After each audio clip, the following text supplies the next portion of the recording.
Oi, pessoal, tudo bem? Meu nome é Duda. Estamos aqui na TV Abrale para conversar com vocês e falar um pouquinho sobre alimentação durante, pós e enquanto a gente está fazendo o transplante de medula óssea. Eu estou aqui honrada em receber via online, tudo bem, a minha nutricionista, Bruna Scherpins, que ela me acompanha durante todo o meu tratamento e a gente vai conversar um pouquinho sobre como é a minha alimentação e também abordar de outras alimentações de outras pessoas, alguns outros pacientes oncológicos.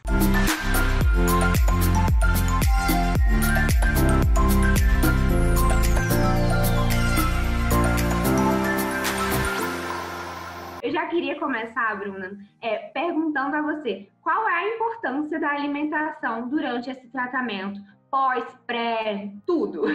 Oi, Duda, queria agradecer pelo convite. Espero que eu possa contribuir um pouquinho aí com o esclarecimento aí do tema sobre a nutrição e a alimentação no transplante. Bom, falando um pouquinho então da alimentação aí durante o transplante, né? Esse processo todo do transplante, ele predispõe ao paciente a algumas complicações, né? Infecciosas, devido também às altas doses de medicamentos que esse paciente acaba utilizando. E isso tudo tem um impacto aí no estado nutricional desse paciente, né? Durante o tratamento a gente tem algumas manifestações aí indesejáveis, alguns sintomas, né? Náuseas, vômitos, diarreia, alteração de paladar. E isso tudo pode comprometer o estado nutricional desse paciente. Então, o principal objetivo do nutricionista que está acompanhando o paciente durante esse processo todo é de tentar manejar esses sintomas e promover um estado nutricional adequado para que esse paciente consiga se sair bem, né, no final desse processo, desse tratamento, que ele consiga manter uma boa qualidade de vida e menos complicações possíveis aí que a gente tenta manejar durante o tratamento. E Bruna, me explica um pouquinho também como é que funcionam as restrições durante o tratamento de transplante de medula óssea e por que normalmente elas acontecem. Bom, o que acontece? Quando o paciente ele vai ser submetido a um transplante, a gente tem a famosa fase do condicionamento, né? Que são aqueles dias anteriores ao transplante, onde o paciente recebe doses cavalares aí de quimioterapia, né? Para poder zerar a medula, para ele receber a nova medula aí do doador. E esse processo de condicionamento, ele é bem pesado e ele afeta diretamente todo o estado nutricional. Por quê? Ele vai causar os sintomas, né? Como eu disse, a náusea, vômitos, diarreia, alteração de paladar, que é bem perceptível nesses pacientes. Então, o que acontece? Automaticamente, esse paciente ele vai ter uma ingestão alimentar super reduzida. Vai alterar preferências alimentares. Então, o paciente ele fica aí meio perdido durante esse tempo, né? Para ele identificar novos sabores ou tentar perceber algum sabor dos alimentos. E aí, isso já vai causar uma perda de peso aí natural para esse paciente, né? Além de todo, é claro,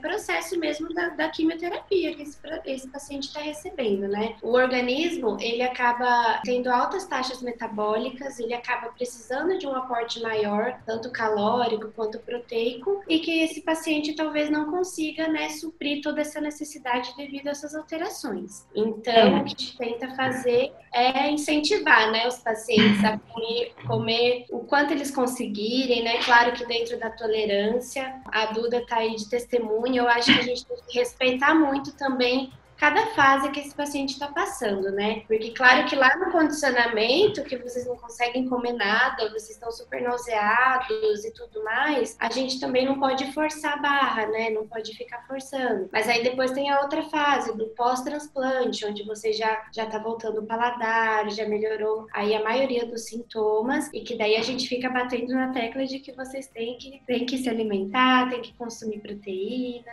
Isso é uma coisa que acontece muito, porque mudou até o gosto da água para mim. Eu era uma pessoa que comia muito. Isso acontece, né? Eu era a pessoa que era totalmente do doce, e hoje em dia eu sou muito mais pro salgado. Então, é uma mudança, assim, bem drástica que acontece mesmo.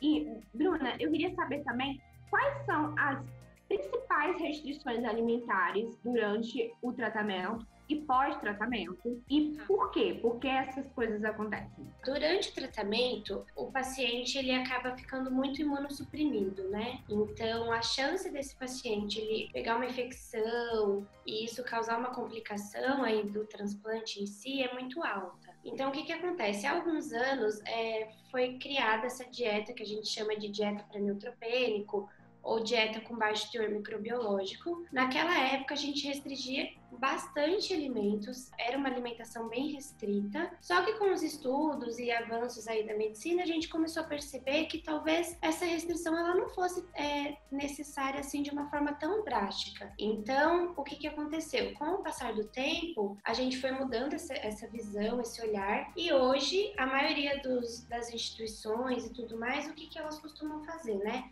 É focar na segurança alimentar. Isso tem que ter um olhar muito específico e muito individual de paciente para paciente, né? A gente tem que olhar mais o macro, saber em que ambiente esse paciente está inserido, culturalmente, socialmente, economicamente, para a gente ver até onde a gente pode restringir ou não, né? Mas quais que são as principais restrições? Alimentos crus, então saladas, frutas, vegetais que não são higienizados de forma correta, ou que a gente não conhece a procedência, a gente não sabe se foi manipulado de uma forma adequada ou não. Então, por via das dúvidas, daí é melhor não consumir esses alimentos. A gente tem os peixes crus, né? Então, peixes ou frutos do mar, né? Camarão, ostra, lula, que também são vetores de micro-organismos patológicos.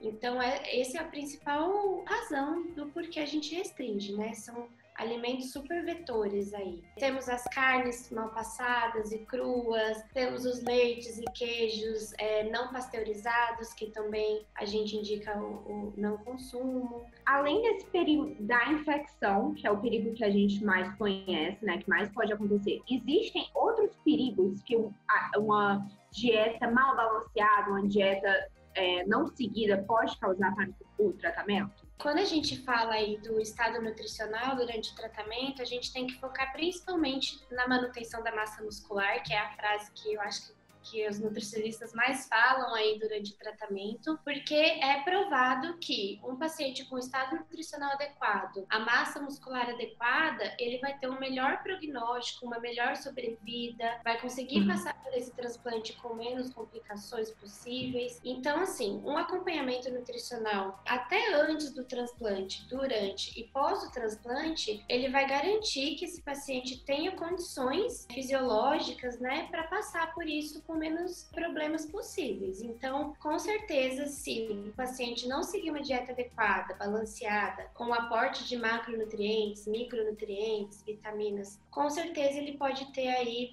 prejuízos negativos, né, durante o tratamento. E eu vi que você falou de vários alimentos, mas você não citou um que normalmente é o que as pessoas mais acham que não pode comer de jeito nenhum, porque existe uma lenda aí urbana sobre isso, que é o açúcar. Eu escutei durante todo o meu tratamento sobre não comer açúcar, que açúcar dá câncer, açúcar alimenta células cancerígenas. E não é muito bem isso que a gente vê quando a gente está fazendo um tratamento. Pelo contrário, os nutricionistas dizem que você pode matar sua vontade, comer um pouquinho, você nunca me restringiu nada disso. É claro que dentro de uma dieta saudável. Mas da onde surgiu esse mito aí do açúcar? E o que é que você acha disso tudo? Esse é um tema bastante polêmico, é um grande tabu aí, né, na área da nutrição.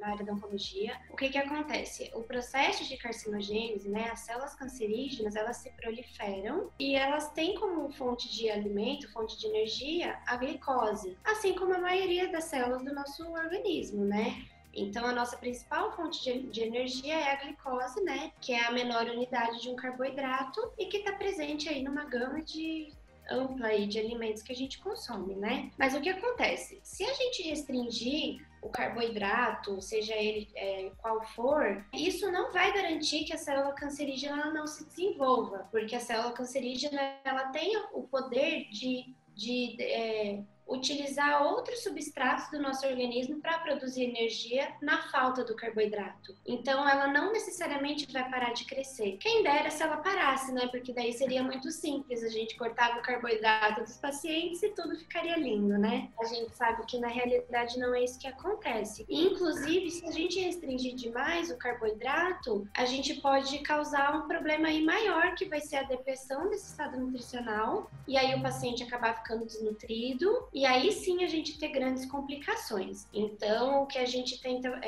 fazer é promover uma alimentação equilibrada, saudável, com todos os grupos alimentares, inclusive o carboidrato, e procurar fazer com que o paciente entenda, né, a importância de cada grupo, a importância da fase que ele não está comendo nada e que a gente respeita, e da fase que ele tem que começar a comer, independente se o paladar está alterado ou não, né? Acho que é fazer com que vocês tenham essa autonomia alimentar. E quais são os principais cuidados, assim, que você diria para um paciente que está pós-transplante? Cuidado especial de lavagem, de armazenamento? O que é que você indica nesses casos? Focar na segurança alimentar.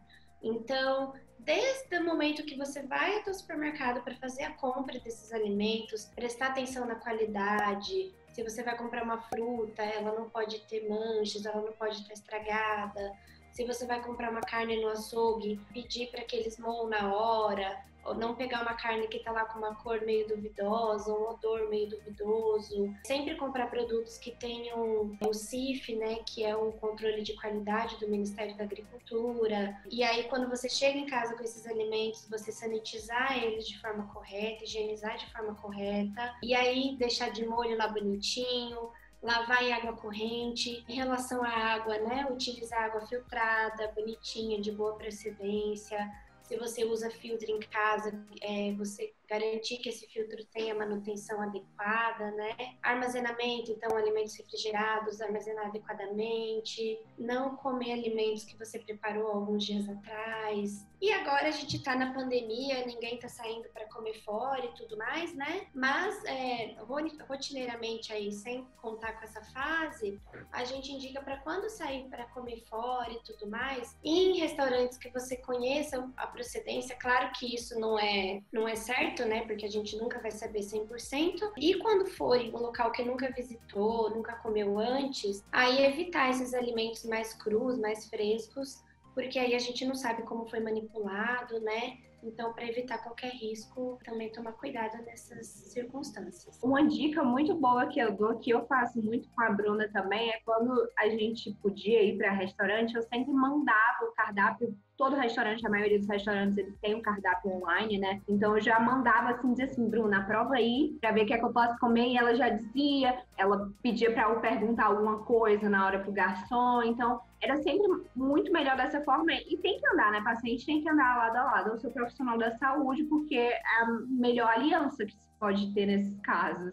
Exatamente, eu acho que é muito isso, Duda, é ter esse vínculo, né, formado com o profissional, com toda a equipe multiprofissional, os discursos alinhados, as expectativas alinhadas, né, muitas vezes você ficava triste da gente não liberar coisa ou outra, mas o importante era que você entendia a importância daquilo, você estava ciente que aquele não era o momento, enfim, eu acho que isso é super importante, esse vínculo da equipe toda. E eu acho que aos poucos tudo vai voltando ao normal, né? Antes eu não podia comer uma coisa, hoje em dia já posso comer, já tá liberando mais.